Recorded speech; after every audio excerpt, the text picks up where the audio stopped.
Hello everyone, welcome to my YouTube channel. My name is Anjali Kale. In this today's video, I am going to give you the explanation of 12th first economic chapter, that is Introduction to Microeconomy and Macroeconomy. Let's start. Okay, the question might came in your mind that what we are going to learn in this chapter. Yes, in this chapter we are going to study in depth about microeconomy and macroeconomy as such. Okay, so microeconomy and macroeconomy are the two main branches of modern economics. Microeconomy derived from the Greek word mikros, which means small, and macroeconomy derived from the Greek word macros, which means large. Okay, so this chapter we are going to study the features, scope, and importance of these two economics. First of all, I would like to give you the explanation about only microeconomy, then we'll move towards macroeconomy. Before starting the scope of microeconomy, I would like to tell you the definition of microeconomy. So, microeconomy is microscopic study of economy. Microscopic study is concerned, which means that in this we are going to study this microeconomy at individual level. Here no aggregates as are involved. We are going to study individual behavior, individual consumer behavior, individual producer behavior as such. Okay, let's start with microeconomic scope. So, uh, the microeconomy is divided into three scopes, that is product pricing, factor pricing, and overall theory of economic welfare. Okay, so in product pricing we have demand analysis, supply analysis. In factor pricing we have rent, wages, interest, and profit. In theory of economic welfare, we have three efficiencies, that is efficiency in consumption, efficiency in production, and overall economic efficiency as such. Okay, so this is the chart. Still books are not been available. If you'll see your books and if you listen this, you'll be get it better. Okay, so we are going to start with theory of product pricing. What is product pricing? Goods and services, prices which is allotted to goods and services. So the price of individual commodity is determined by the market forces of demand and supply as such. Okay, so microeconomy usually deals with demand analysis and it studies the individual behavior of individual producer and individual consumers behavior. Then we'll move towards theory of factor pricing. So in microeconomics, land, labor, capital, and entrepreneur are the factor which contributes to the production process.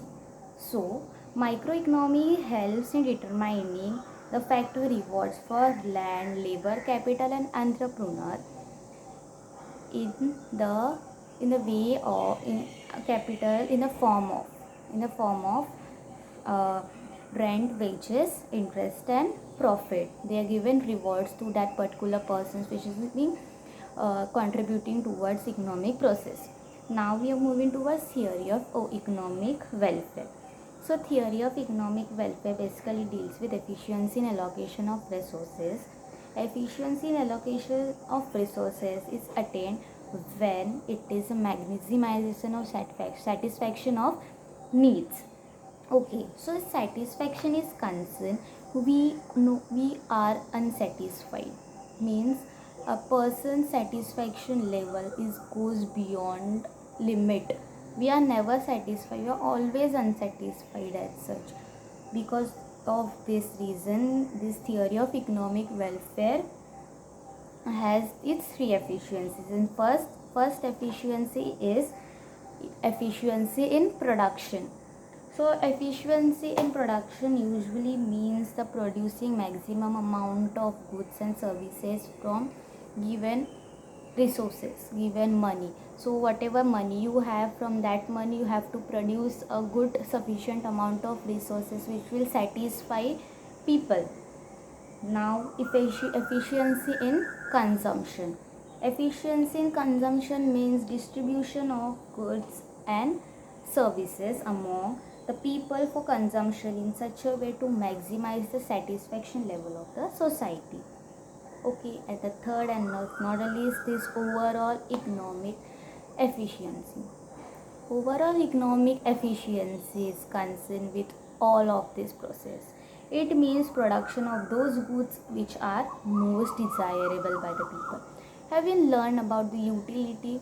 Utility means wants. Utility means wants. We are like fan, electricity. We have a number of wants which satisfy our needs is known as utility. So this efficiency, economic efficiency, work on that particular thing to satisfy the wants of people. So microeconomy shows under what condition this efficiency can be achieved. Thus, microeconomy does only focus on individual level. It does not goes and focuses involved in aggregates. Okay.